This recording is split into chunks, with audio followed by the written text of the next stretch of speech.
ঈদের ছুটি শেষ হলো আমার। বাবার বাড়ির থেকে এখন নিজের বাড়িতে চলে যাব। বিকেলের দিকে এই খিচুড়িটা বাসায় রান্না করছিল। এই খিচুড়িটা হচ্ছে বাসি, বিরিয়ানি, তেহারি কিংবা কাচ্চি যেগুলোই থাকে না কেন, এগুলো দিয়ে খিচুড়িটা রান্না করে। এই খিচুড়িটা খেতে অনেক বেশি মজা লাগে। ওইদিন ফ্রিজে কাচ্চি ছিল, কাচ্চিটা বের করে খিচুড়ি রান্না করে ফেলছে।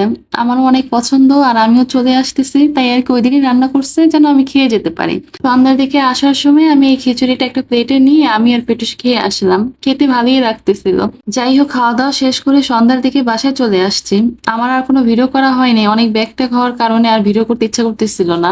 সিএনজি থামিয়ে আবার কিছু বাজারও করছে। বাসা যেহেতু একেবারেই খালি করে গেছি, কোনো বাজার ছিল না, তাই বাজার টাজার করে তারপর আমরা একেবারে বাসায় চলে আসছি। আর বাসায় এসে আমি গরুর মাংসটা আগে ভিজিয়ে ফেলি। চিন্তা করলাম একেবারে বেশি করে গরুর মাংসটা রান্না করে রেখে দেই, তারপর যে কদিন খাওয়া যায়। তো আমি এই তো গরুর মাংস ভিজিয়েছি, আর ভিজানোর পরে দেখি আমি নলদির যে প্যাকেটটা এটা ভিজিয়ে ফেলছি। তখন তো মনে করছিলাম এটাই হয়তো বা মাংসের প্যাকেট, পরে গিয়ে দেখি এটা নলদির প্যাকেট। তারপরে আবার উঠে আবার ভিজাইছি, কত যে কাহিনী করতে হইলো। আমাদের বাসা থেকে সবসময় আমি রাতের দিকে আসি, ওই দিন একটু সন্ধ্যার দিকে এসে পড়ছি। বারবার আম্মু বলতেছিল রাতে যাওয়ার জন্য, রাতে একেবারে খাওয়া দাওয়া করে তারপর যাই। বাট আমি চিন্তা করলাম না, বাসায় গিয়ে কিছু রান্না বান্না করি। যদি গ্যাস থাকে তাহলে আমার জন্য আরো বেশি সুবিধা হবে। এই জন্য আর কি আমি সন্ধ্যার দিকে চলে আসি। আর আসার পর দেখলাম চুলায় গ্যাসও আছে। চুলায় গ্যাস দেখার পর আমার অনেক ভালো লাগতেছিল, কারণ আমার চুলার গ্যাসের আগুনেই রান্না করতে ভালো লাগে। ইন্ডাকশন চুলায় রান্না করতে একটুও ভালো লাগে না। আমার মনে হয় আমি সেই রান্নার স্বাদেই ভুলে যেতেছি ইন্ডাকশন চুলায় রান্না করতে করতে। যাই হোক, আমি চুলার গ্যাসের আগুন দেখে তাড়াতাড়ি করে গরুর মাংসটা মাখিয়ে বসিয়ে দিতেছিলাম। আমি গরুর মাংসটা হাতে মাখিয়ে রান্না করি। আমার কাছে মনে হয় গরুর মাংসটা হাতে মাখিয়ে রান্না করলে বেশি মজা লাগে। কোরবানির মাংস যেভাবেই রান্না করি না কেন, রান্না করার পর রান্নার স্বাদই মনে হয় অন্যরকম হয়ে যায়। যাই হোক, আমার এই তো গরুর মাংসটা মাখানো হয়ে গিয়েছে, এখন আমি চুলায় বসিয়ে দিব।